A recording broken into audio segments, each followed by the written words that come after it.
Pour Thanksgiving, nous prenons le temps d'être reconnaissants. D'apprécier les bienfaits que la vie nous apporte. D'être réunis avec ceux qui nous sont chers. Et de profiter du bonheur d'être en famille.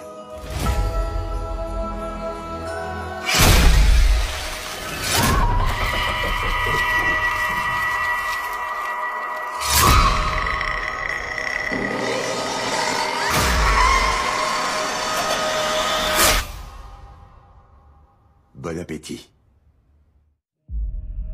Aller voir le film Thanksgiving, le jour de Thanksgiving, je me devais de le faire. Déjà pour la symbolique, en plus pour les images que je viens de te mettre, et pour finir, parce que c'est un nouveau slasher sur grand écran. J'étais obligé d'aller le regarder et de donner mon avis. On a eu une flopée de films qui présentent des fêtes nationales. J'ai envie de te parler d'Halloween par exemple, ou de Krampus pour Noël, ou de Meurtre à la Saint-Valentin.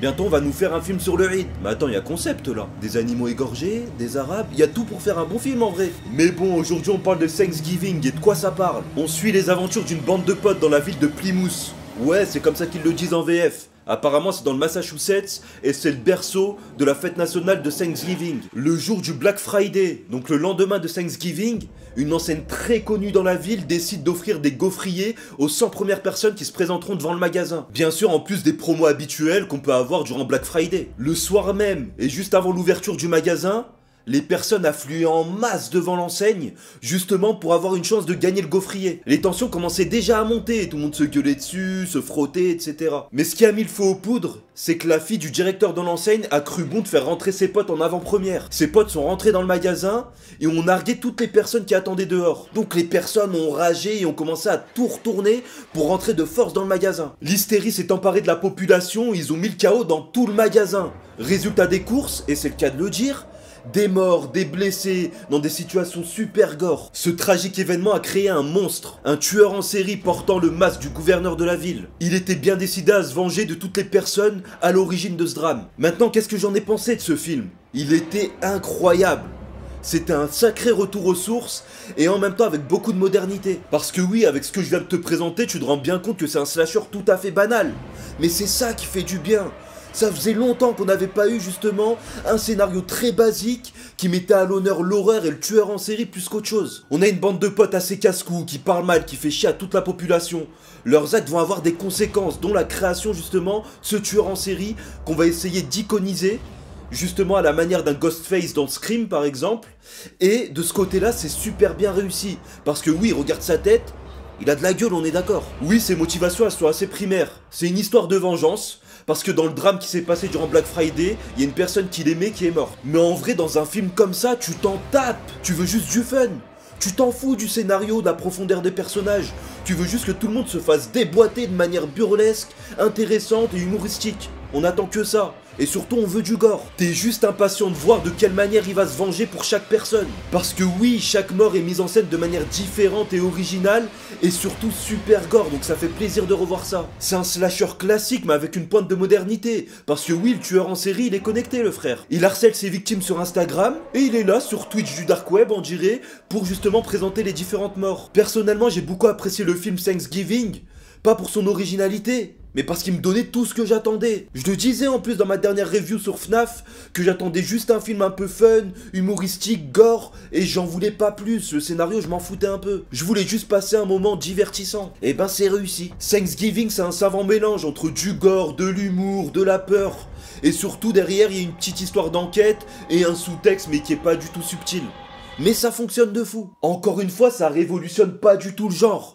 J'ai envie de te parler de l'enquête. On s'en bat les couilles. Nous, en tant que spectateurs, on se doute très bien de qui est le tueur en série. Mais ce qui nous fait plaisir, c'est de voir les personnages douter de tout ça, justement. Parce que oui, la bande de potes qui est mise en scène, bah elle est pas là pour qu'on ait de l'empathie pour eux. Ils sont pas là pour qu'on s'attache aux personnages. Nous, on s'attache aux tueurs en série, c'est tout. Eux, c'est une bande de petits merdeux qui ont fait de la merde, donc on a presque envie qu'ils meurent. Je suis allé voir Thanksgiving, je m'attendais à rien. Mais j'ai été agréablement surpris. Ouais, il y a un vrai délire, film à l'ancienne, vidéoclub, etc.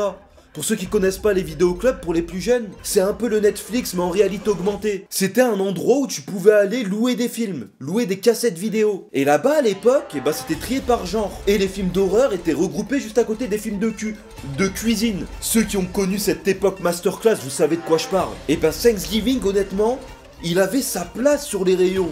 Au milieu des Scream, des Jason, etc. Au niveau des différentes morts, comme je te disais plus haut, on retrouve quand même des choses super originales. Ou en tout cas que moi j'ai jamais vu dans d'autres films. J'ai envie de parler de la personne qui est morte sur le trampoline par exemple. C'était une mort assez gore et super sadique. La mise en scène était impeccable, même la luminosité, donc honnêtement c'était super bien fait. Mais ma scène préférée c'était vraiment la scène d'horreur qui s'est déroulée pendant la parade de Thanksgiving. Il a laissé tomber son masque de gouverneur pour se déguiser en clown tueur. Ouais, les clowns tueurs qui étaient à la mode il y a à peu près 10 piges là. Ce que j'ai kiffé, c'est que c'était de l'horreur assumée. Pendant une parade où il y avait de la population, etc. Il est arrivé, il a fait un bain de sang total. Moi personnellement, je trouve ça assez culotté les scènes d'horreur qui se déroulent en plein jour. Et ben ça, j'ai cher aimé. On a eu notre dose de sang, de personnes décapitées, etc. C'était incroyable. Je te parlais aussi de l'humour qui est prédominant dans le film. Parce qu'on peut même le qualifier de comédie d'horreur. Il y a une scène en particulier qui m'a beaucoup fait rire, celle de la mise à mort du vigile qui s'était enfui le jour du drame du supermarché. Alors lui, c'est une mort assez banale.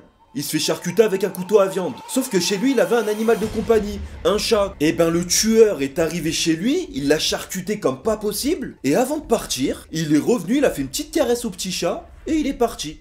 En mode, les humains, c'est des enculés, je vais tous les monter en l'air. Par contre, les animaux, je les respecte de fou et je les aime. Je pourrais te détailler chaque scène de la même manière.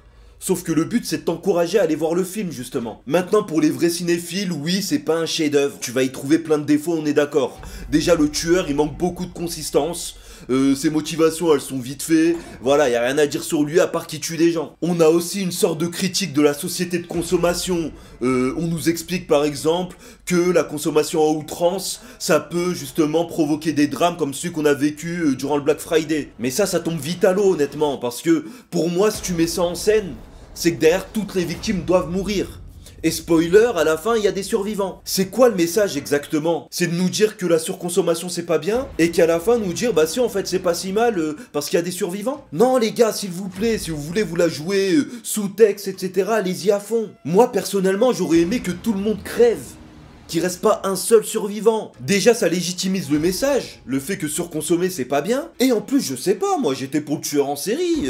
Faites-nous un film où le tueur gagne à la fin en fait seulement. Et là pour moi il y avait pas meilleur potentiel pour faire gagner le tueur. Parce que comme je te le disais, on s'attache pas au personnage. C'est des gens qu'on n'aime pas de base. Donc fallait y aller les gars. Mais encore une fois, c'est une petite critique mais tu passes largement au-dessus. Ça t'empêche pas de passer un super moment. Honnêtement c'est le genre de film que je vais revoir avec des potes, tu vois. En soirée Halloween ou des choses comme ça. Sans hésiter. Bref, en résumé, j'ai trouvé que c'était un très bon film d'horreur qui se prend pas du tout au sérieux. Que les scènes gore étaient totalement réussies. Que le scénario il vole pas haut mais que t'y vas pas pour ça encore une fois. Donc oui, je te recommande d'aller le voir. C'était Mousson, on arrive à la fin de cette vidéo. J'espère qu'elle t'a plu. Si c'est le cas, comme d'habitude, tu likes, tu commentes, tu partages à tes potes et surtout tu me rejoins sur tous les réseaux sociaux. Mousson TV, Mousson TV, Mousson TV. Allez, ciao!